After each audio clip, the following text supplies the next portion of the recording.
My buddy almost got hit by a car at cross-country practice. Our junior class, our coach did not like us because, again,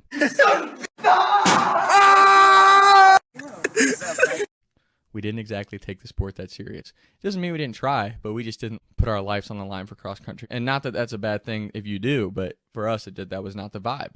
We have this first big practice, probably 2 or 3 weeks into the off-season summer training. We had this thing called the inter-squad race. A senior on the team, his name, we'll call him G-Baby. He took the sport very serious in his head. He thought he was like our big team leader. He's a captain, another kid's captain. They draft teams, and we go up to this park to do a race. Now, high school race, at least in Kentucky, is a 5K. It's 3 miles, or like 3.21 miles. It's a long race. Since you're running at a competitive level, you have to like damn near sprint 3 miles. That's rough. It's rough. Even if you're in great shape, it's rough. Me, Griff, Beef, Rosie, 7'5", Lenny, we all ran a lot together that summer to kind of get ready for the season. Beef didn't start running on the team till sophomore year. Beef converted himself from a football linebacker build to a cross-country runner. So if you can picture what a high school linebacker looks like, not a dude normally built to run cross-country, right? I credit Beef. Beef actually deserves more love for how much he worked to get himself in cross-country shape. But junior year, he had this weird thing where he would kind of get dizzy. It was funny, but it was probably like a health concern that we didn't realize at the time. Anyway, we ran up in this park that was connected to a golf course because it wasn't busy. It was like a safer place to run. You still had some cars here and there, but it was a lot safer than running through like the city of Cincinnati or Covington near our school. Race happens.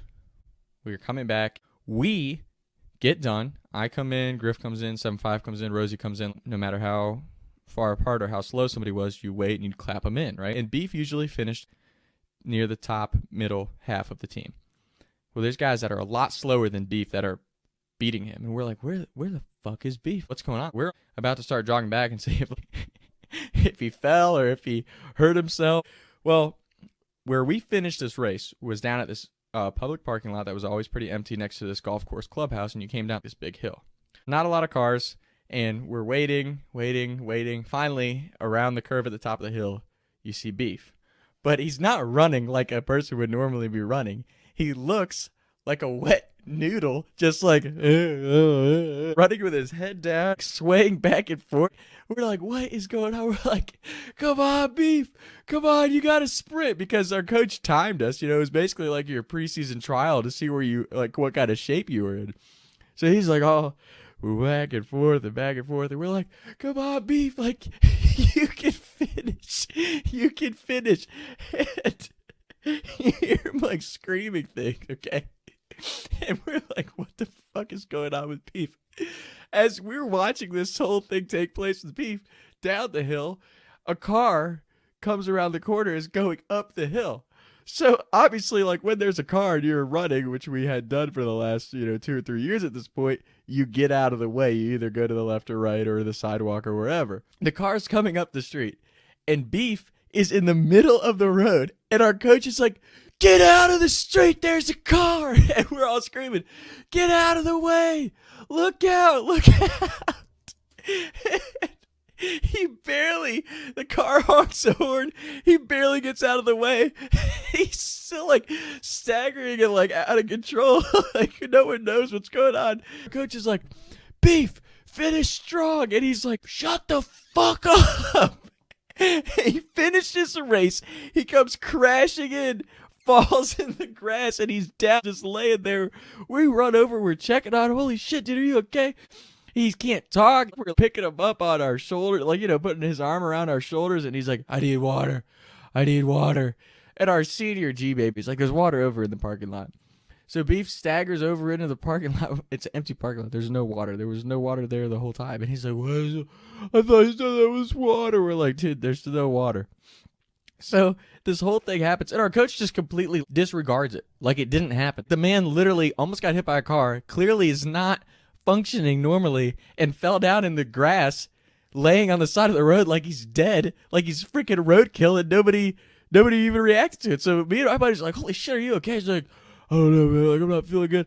And our coach just ignores it. He's like, all right, let's jog back to school, because we would always have our workout run and then like a little half mile. He called it like a cool down jog back to the school. But this cool down jog is up to extremely steep levels of hills because we're from Kentucky, so it's really hilly area. And so while we're running, okay, Me and Griff were kind of near the front of the pack, and we hear this yell from the back, "Coach!" And it just keeps getting louder. "Coach! Coach!" And finally our coach is like, "What?" And Beef's like, "Can we stop now?" And he's like, "No," just completely ignores him.